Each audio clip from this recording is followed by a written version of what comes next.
Good? Yeah. Um, this woman over here that's speaking so much. This is my wife, Sue, over here that's talking. So I'm going to talk about relationships. How's that, right? Good morning, everybody. I'm Todd Sanislow. I've been a member of NEC since 2006. 2006. So know many folks, but I'm just grateful to be here this morning to share with you some of my perspective, but also some of the biblical perspective around friendships. And I titled this Relationships and Friendships because as we went down this path, and my wife is here, as I mentioned, so I'll just testify that she would probably tell you that I'm not an expert in relationships. Right, I say that tongue in cheek, but I try really hard with friendships, and that's a big component of relationships. So Lisa had said to me coming in, because I do a lot of work with men's ministry and programs like that, is this the men's session? Clearly, if we look around the room, it's not. But which is, part and parcel, perhaps, the opportunity that we have in and around this. But as I touch and talk about relationships from this perspective, hopefully you'll find this to be beneficial to you. I appreciate questions, interaction going through this. There's a lot on my heart that I want to share, and I had to take a lot of notes on this, so I'll apologize for looking at this, but for me, this is really important this morning. But as we get started, let me just try and toggle around to, I'm going to be multimedia here for just a moment. I don't think this will work this way. Just bear with me. There we go.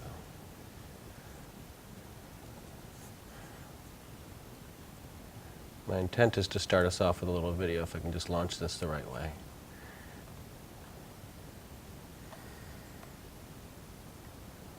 It's just, there's all this pressure, and sometimes it feels like it's right up on me, and I can just feel it, like literally feel it in my head, and it's relentless, and I don't know if it's going to stop. I mean, that's the thing that scares me most, is that I don't know if it's ever going to stop.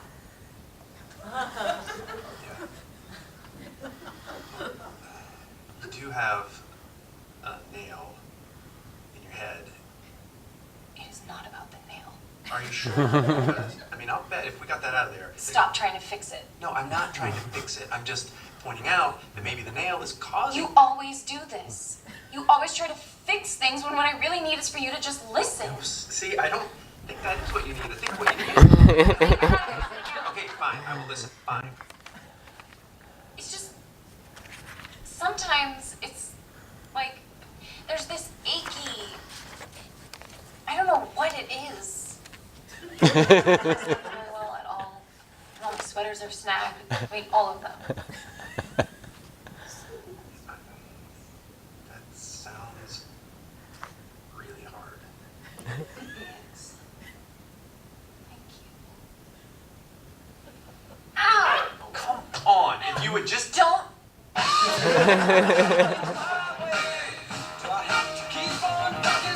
So I get a real kick out of that. I think coming into it, to me, that just is a great example of some of the challenges that we have with relationships. But a couple of things around it why I don't want to try and solve for that, other than recognizing that there are differences between men and women. And as we think about relationships and friendships, right, they take different paths and different things that we connect with. In today's environment, I'm not going to touch that one for a little while because that's a whole other chapter, right? But there's a lot of places we could go, both in today's environment as well as biblically around that. But a couple of things. I just want to give you a quick background on me, so you, to perhaps help appreciate a little bit about my grounding around some of this in friendship. And part of this is my abbreviated testimony, and it's really just to tell you that for most of my life growing up, I really struggled with my faith. Growing up, I never felt at home in a church. Church was just some place that you went out of obligation. But yet at the same time, I don't ever remember a time in my life questioning whether or not I believed in God, and in particular Jesus Christ.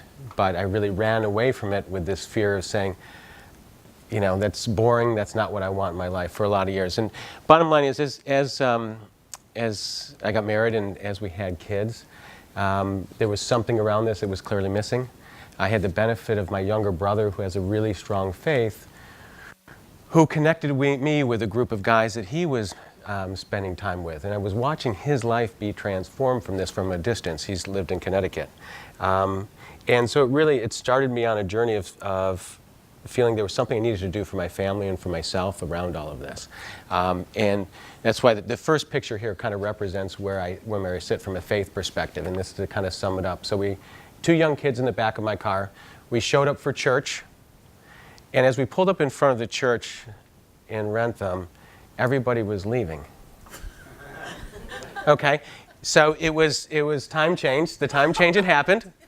And I vividly, I can still visualize a day there was a little bit of snow in the grass, and I vividly remember going, score, right? I get points for putting all the effort in getting the family here, but I don't have to go. And honestly, that was my connection with church, if that makes any sense. The same year, as we continued to kind of look for the right church to go to, my wife had a friend who recommended this place called New England Chapel. Sounded interesting. So what do? You pack up all the kids, you dress up on Easter Sunday, and you head to church. So we pulled up to New England Chapel, and not unlike probably many people coming in here, your first impression is, okay, right? Not the traditional church I'm looking for. So we paraded the family out again, dressed up nicely for a Sunday morning service, and we walked in, and the first person I walked into was in flip-flops, gym shorts, and a T-shirt. And he was greeting me at the door. It was Tom Whitner. Many of you know Tom, right? And Tom was just this presence, and he had this big smile on his face, and he welcomed me in, and it was like, whoa, it's different from the front, it's different walking in. And as we got past that, walking through the front lobby, we heard Beautiful Day being played by U2. Well, being played by the band here, but the song Beautiful Day by U2 was playing, which is a song that was just something that my wife and I listened a lot to. So really, you're like, what's going on? This place is pretty cool. And there was this feeling of comfort that I'd never felt walking in. And from that, as my faith life moved, a lot of it was getting more deeply involved. First starting with Big Kids Zone, but eventually then was finding men's ministry. And to me, that was a pivotal part of my life. That was where I developed I have a lot of good friends. I have a lot of good friends from college that are very close friends, but where I developed true friendship was in and around these guys in the men's ministry program. And found out that learned what it's like to be transparent with other guys, learned about an environment of really beginning to share, but without this men's ministry program, I don't think I would have been able to find that. So that's my background, and the big piece is, I think, key inside of this to say the men's ministry program was a huge part of finding that environment. So it's really creating that right situation to be a part of inside of this. A lot of the basis around friendship biblically can be found in the story of David and Jonathan and their friendship, if you're familiar with that. So I'd like to just take a few minutes and play a reading of the beginning of 1 Samuel, which is where this starts, because foundationally it's what I want to touch on as I talk for the next half hour this morning. So we'll try this again. We'll pray that this starts in the right spot. Rose and departed, and Jonathan went into the city. Bear with me. Saul listened to the voice of Jonathan, Saul's father's house. Sorry. Then Jonathan... Okay, here we go. As soon as he had finished speaking to Saul, the soul of Jonathan was knit to the soul of David. And Jonathan loved him as his own soul. And Saul took him that day and would not let him return to his father's house. Then Jonathan made a covenant with David because he loved him as his own soul. And Jonathan stripped himself of the robe that was on him and gave it to David, and his armor, and even his sword, and his bow, and his belt. And Jonathan spoke well of David to Saul his father, and said to him, Let not the king sin against his servant David, because he has not sinned against you, and because his deeds have brought good to you. For he took his life in his hand, and he has struck down the Philistine. And the Lord worked a great salvation for all Israel. You saw it and rejoiced. Why then will you sin against innocent blood by killing David without cause? And Saul listened to the voice of Jonathan. Saul swore, As the Lord lives, he shall not be put to death. And Jonathan called David, and Jonathan reported to him all these things. And Jonathan brought David to Saul, and he was in his presence as before. And Jonathan gave his weapons to his boy and said to him, "Go and carry them to the city." And as soon as the boy had gone, David rose from beside the stone heap and fell on his face to the ground and bowed 3 times. And they kissed one another and wept with one another, David weeping the most. Then Jonathan said to David, "Go in peace, because we have sworn both of us in the name of the Lord, saying, 'The Lord shall be between me and you, and between my offspring and your offspring forever.'" And he rose and departed, and Jonathan went into the city. David saw that Saul had come out to seek his life. David was in the wilderness of Ziph at Horesh. And Jonathan, Saul's son, rose and went to David at Horesh, and strengthened his hand in God. And he said to him, "Do not fear, for the hand of Saul and my father shall not find you. You shall be king over Israel, and I shall be next to you. Saul my father also knows this." And the 2 of them made a covenant before the Lord. David remained at Horesh, and Jonathan went home. The word of the Lord. Okay.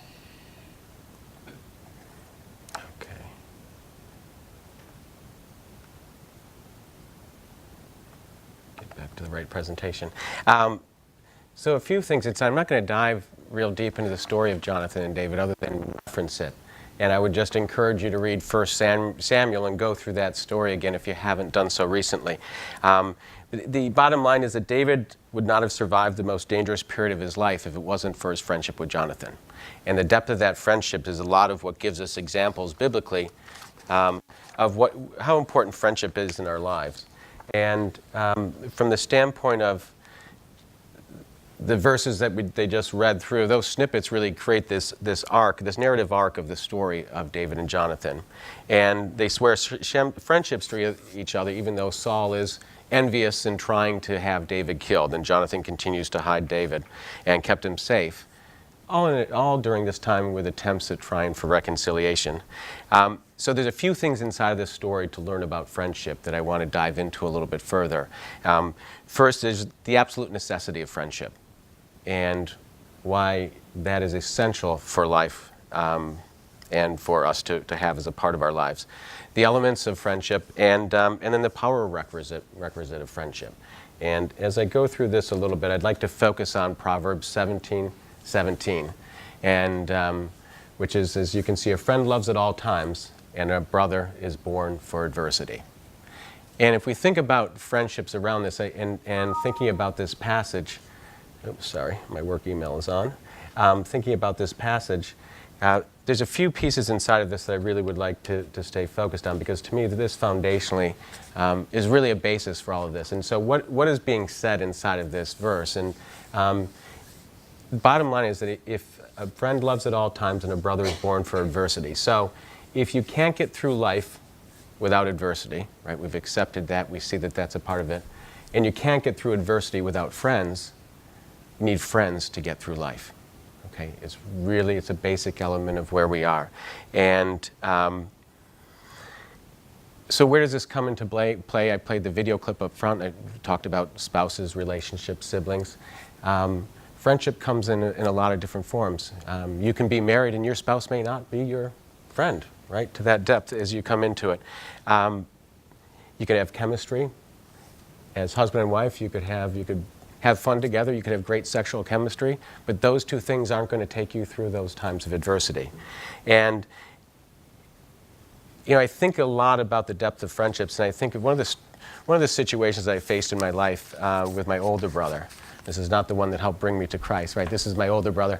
And very close relationship, in one of the closest times of our lives, going down to visit him and spending time with him, and we got in the car to go for a quick ride to pick up some lunch, and he said, "I have some big news." I was like, "Oh, this is great." So his wife was back at the house with my wife and our 2 young kids, and this was the moment he's going to tell me he's having kids, right? This is really cool. And he said, "Lisa and I are getting divorced." Right? So I'm thinking, kids? This is my brother, right? This is someone I grew up, this is someone that very close with at that time. I'm thinking kids. But yet he's telling me he's getting divorced, and say, how could the opposite of really what I was thinking about, where in this close relationship did something like that get missed? And so as we reflect on that, to me it was a piece of saying there was a piece, we were very friendly, right? We were very close in many respects, but we didn't get to that depth of transparency where whatever he had been going through that has led up to this moment was something that we had never even spoken about. And here it was right in front of me. A friend loves at all times. A friend is born for adversity. And that's why friends are so important to it. The answer also theologically dates back to Genesis. And we have a story about creation, the story where Adam is in the Garden of Eden. There's no sin, everything's perfect, but he's lonely. And God said it's not good for man to be alone, and he created Eve. So there's many threads to that story of the creation of Eve and the offshoot of that, but ultimately what is the basic implication, and this is a piece around this that I think is important to remember, is that even the Garden of Eden wasn't enough without friends, right? Even the Garden of Eden wasn't enough without friends. Without loving relationships, Adam couldn't enjoy the Garden of Eden. Why? Because we're made in the image of God, and God of the Christian faith is a triune God. And as we think about that and know that, and there's to me, there was an impactful sharing of that, because inside of this triune nature, Father, Son, and Holy Spirit, important to remember, and I think visually thinking about things, and this I will say was my view of my relationship with God. Before my faith got deeper, it was me and there was God, right? And I sat here to be judged, to be guided, to be told what to do by God. And as I got into all of this, I realized that our God, this is not the relationship our God has. This is the relationship our God has. Right? This is God leaning in, saying, right, I want a relationship with you, because God is, by definition, relationship. So foundationally, thinking about that and dating all the way back to Genesis in terms of how this got started, and back to that spot of why friends are so important in our lives. There's a few elements of friendship that can be drawn from the story of David and Jonathan, and those really surround three things I want to dive into, which to me are cornerstones for this, and I'm hopeful that you will find helpful as well. Constancy, transparency, and sympathy. And let me dive into constancy just for a second. In the story of David and Jonathan, they made a covenant. And that covenant, right, that unconditional commitment that they had to each other. We see that also reinforced in Proverbs 18:24. When one who has unreliable friends soon comes to ruin, but there is a friend who sticks closer than a brother. Friends stick together. Friends stick with you. Now, what does that mean to be a friend? And then this is kind of back to that friendly versus friend. And we think about different relationships, and I'll call it a bit of a user relationship. And I don't mean that in a totally negative way, but to recognize some of the differences. And I have some of them very friendly with, and his name is ironically David, and Dave. Dave's my boat mechanic, okay? I rely on Dave. We have some similarities, some things we liked, we agree upon, but I really need Dave when it's time to do the work on my boat, okay? But once I don't need the work on my boat, the relationship is over. The depth of that relationship is certainly not the depth of a deep friendship as a part of it. It's more of a user relationship. There's a cost benefit associated with that relationship. And so I just distinguish those two as coming in. So friends are real friends, there's no cost benefit. Friends are committed. Friends love at all time. Friends are constant. Friends are committed. Friends stick. And that's constancy. Second aspect around this that I just want to touch on is transparency, and that's inside of transparency, and this is back to 1 Samuel 18, which we saw at the beginning, and where you see it says the soul of Jonathan was knit to the soul of David. It's one thing for two minds to meet. That can happen in a classroom. That can happen at school. It's another thing when two souls meet. It means that you're open with each other, open with emotions, and friends share with one another, Okay, and inside of this story, they speak of men weeping and kissing, showing emotion. It's very real, and thinking back to where does this pertain to guys and men, and that's the piece that I bring in is for all of you that know other men, right? I mean, this is an area that where guys struggle, and this is an area that I've seen guys struggling in a lot. I think as humans we struggle, guys in particular struggle a little bit more around some of this. So you open your decisions to a friend, and you, in the end, you make your own decisions, but you consult with a friend, and this is where that connection comes back. You need friends who can tell you what's wrong, and you need friends to help identify your faults. And I think inside of this, looking at Hebrews 3:13, the particular part of this verse, none of you may be hardened by the deceitfulness of sin. You need to deputize your friends to help with this, right? I mean, these are the friends. Friends and relationships typically start out with a common ground, this me too, right? Oh, you too? You like that as well? Right? Relationships begin to form. The depth of the relationship has to move to a spot where, you're just not looking for somebody to always agree with you. You're looking for someone to be a mirror and to share with you to help keep you constant. Because what we know is that you'll never get through adversity without friends, right? Transparency and being constant. Friends always let you in, but never let you down. And as I think about that, just repeat that: friends always let you in, but never let you down. Part of sharing. And the other piece inside of this I want to touch on is Proverbs 27:6. Wounds from a friend can be trusted, but an enemy multiplies kisses. And I would just say, if you're thinking about this verse, there's danger inside there, right? It's your friends that are going to help keep you moving in the right direction. But Dave, my boat mechanic, maybe just more about, right, telling me what he needs to fix my boat to get the money from me, because there's a cost-benefit relationship that we have going on, versus a friend who really wants to know and is there to speak the truth into our lives. And third around that, the third component of friendship pulled from this story is sympathy. And transparency, constancy, and sympathy.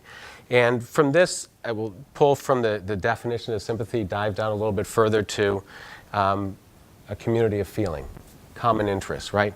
The you too, right, component of that.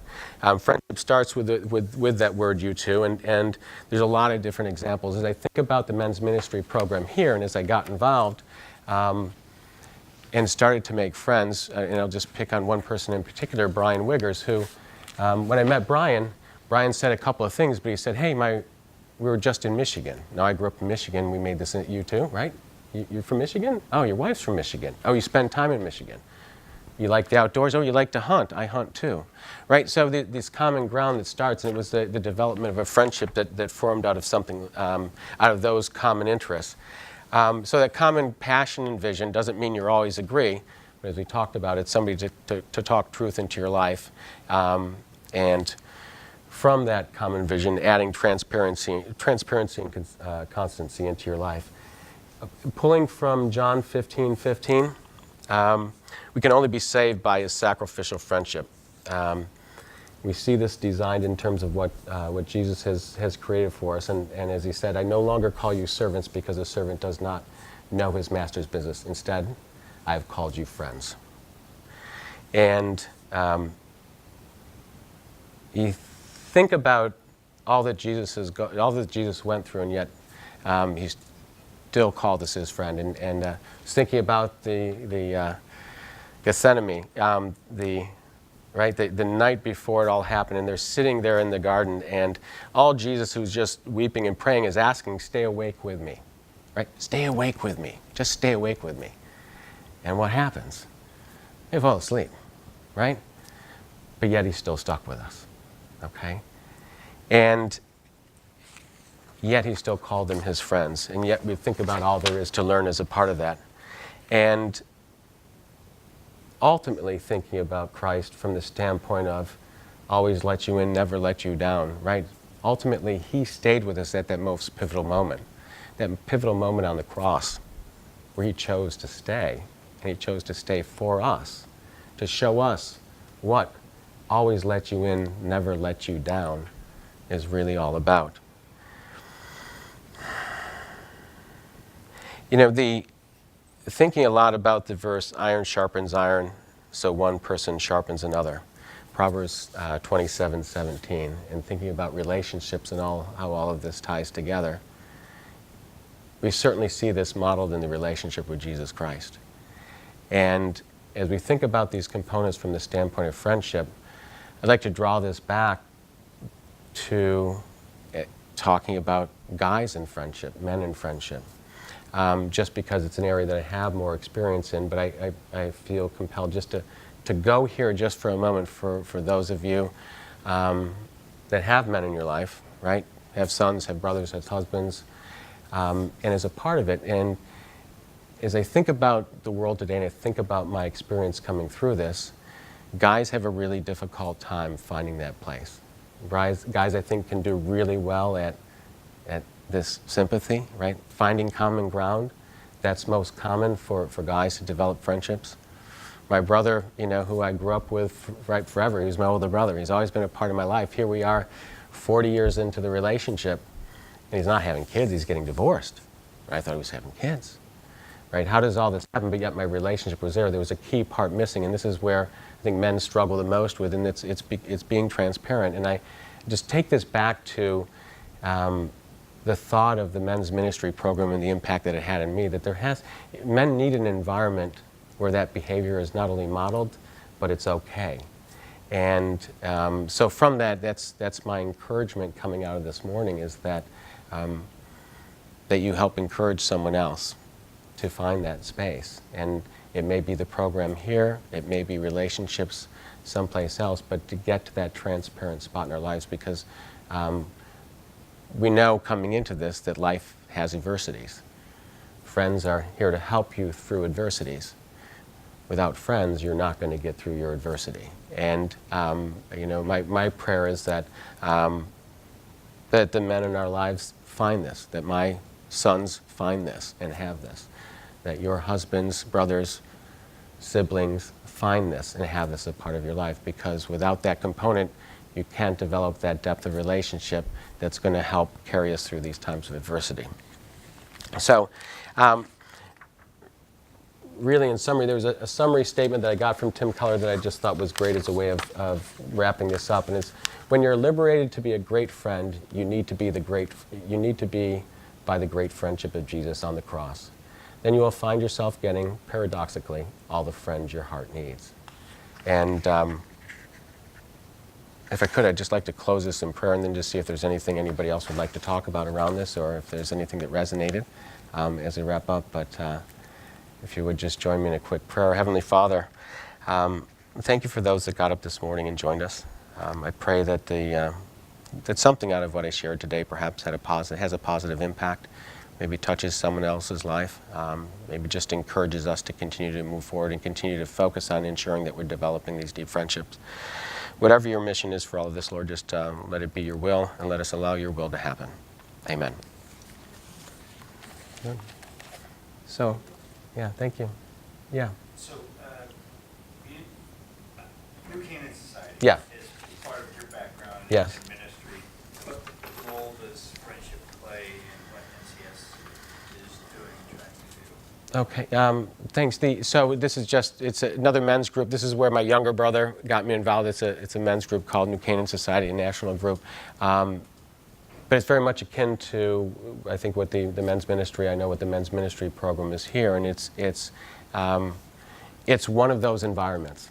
It's one of those environments where we have a common ground, you know, pursuing our faith, but it's an environment, it's a safe environment where transparency is modeled. And I thank you for asking that question, because I think that inside of that environment, it's also, guys need to see other people modeling, other guys modeling transparency. You know, we all do, right? We all do, but I think, you know, men in particular really struggle with that aspect. And so that's what the New Canaan Society, just like men's ministry, has meant to me, is seeing other men model that behavior, which makes it easier for me to model that behavior, which makes it then allows me to develop the depth of those friendships. Yeah, thank you. Any other thoughts anybody wants to share on any of this? Over the Yeah. years, I've learned to allow men and women.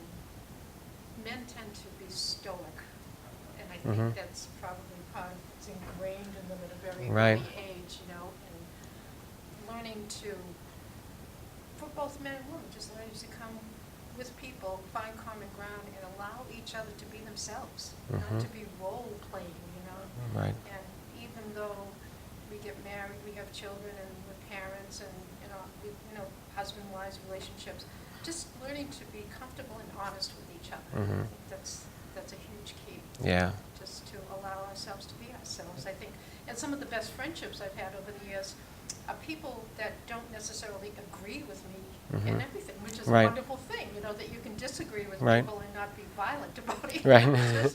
Just having good friendships that make for really interesting discussions Yeah. sometimes. You know, Yeah. just learning to not preach to people, just listening to them and sharing thoughts. No, that's nice. Someone to talk truth in your life. I heard someone say that you don't have to dress up for friends. Exactly. Right. Yeah. Right, and it's a kind of a good line to watch to say if I'm Yeah. doing that, then maybe there's more of a cost-benefit relationship there than a friendship relationship. Yeah, thank you for sharing that. Any other thoughts from anyone before? That's great. This has been really helpful. Something that I always struggled with, well, not struggled with, but didn't understand is kind of the way guys are wired up. And like a good example of that is, back with my kids, I have 2 boys. I actually have a lot of men around me, between a husband, 2 boys, and all male animals. I've got, and I had this picture kind of painted right in front of me. And I was like, thank you, God, I needed to see that. It was a Thanksgiving, and I was looking out the window. We were at a family gathering, and my husband, his father, and 3 brothers were all standing outside. And they're all standing in a row with their hands behind their back, looking out. And I'm like, and then I look at all the women, and there's, a bunch of us kind of were standing in a circle. One had a baby, rocking the baby. All the other women were rocking too, because we're all, so kind of the picture was painted that, women are just so relational, and not always go to a deep level. I think we need to, God opens us up for that. Right, but, right. The idea that I wanted my boys to be able to connect with each other, connect with other people, and learn how to be emotionally articulate. Like, what's going on? So my poor kids have been asked 9 million open-ended and they're pretty good. I think it's hard. They're always kind of battling that, but this has been helpful to kind of see, where Scripture plays in. Yeah, no, thanks. So thank you. This is You're great. welcome. No, thank you. No, it's funny as you talk about that. It's hard for guys, right? It's hard for everybody, but it's hard for guys, right? It's because there's whatever societal pressures that may be there that have put them into this box, and I think that continues generationally. And so changing that paradigm a little bit is, and biblically diving in to say there's a reason why it's important that that's changed, right? These are where the depth of relationships come to carry us through this. And I just hang with always friends, and I think about Jesus around this, and friends always let you in and never let you down, right? Always let you in and never let you down. They're transparent, always let you in, and they're constant, never let you down. And finding examples of that, and I think inside of it, back to modeling that behavior, guys need to see, they get better at it by watching other people model that behavior, and suddenly it becomes okay, right? Where's that safe space that I can be in to have that conversation? And I think we have a lot of it here, and a lot of other ways to get it. Thank you, Lisa. Anything else? Yeah. I love too just looking at the worldly look of friends versus the biblical look. So before I was a believer, my friends would justify my sin. Oh, that's okay. It wasn't that bad. And I love that. I wanted for them to justify it, so I felt okay. Yeah. And as I started to grow in the Lord, and I was in an addiction ministry in Tennessee, it's funny how that changed when my friends changed. Those people that justify my sin, I realized they didn't really love me. Yeah. They were looking out for themselves and just trying to make themselves look good and say, oh yeah, you're okay, I'm on your side. My true friends were the ones who would say, Chris, you're prideful. You're being prideful right now. You need to look at your sin. You're being selfish. They caused me to change. So it's just really interesting when you look at what the world says versus what God Right, says, and right. having those true friends that call you out. Yeah. No, that's neat. And to your point, and you mentioned something about recovery as a part of it too, because I think about the various 12-step programs or recovery programs that are out there, and to say there's one thing that I know about that is that transparency is it's a space to learn transparency, right? And I've seen that so often that is something that comes out and it's another benefit there that may not go to the full extent, but it definitely starts there, and that behavior that's modeled from that is something we can all learn from.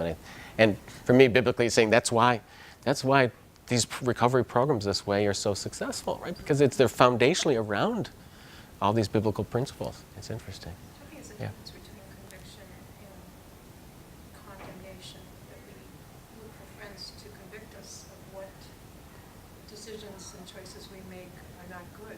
Right. Rather than being condemned. Right. by people, Right. you know. And that's when you cherish the people that are around you. Yeah. Yeah. I know, I just think about the transition from friends before Christ and friends after Christ. Right. The Lord. Yeah, no, it isn't. I mean, I think about I still have my best friends from college. Yeah. A couple of them have crossed this line, you know, with me in terms of transparency over time, but the others haven't. But they're still friends. Yeah. But they're the ones I'm going to find out, oh, you're getting divorced, right? Because I probably won't hear about challenges before that, unfortunately. Yeah. Yeah. Anything else before we wrap up? I've got to teach in Big Kids Zone today, so Go to it. yeah, I'll talk to them about friendship. How do I do that? Anyway, thank you everybody for your time this morning. I really appreciate you showing up. Okay, thanks.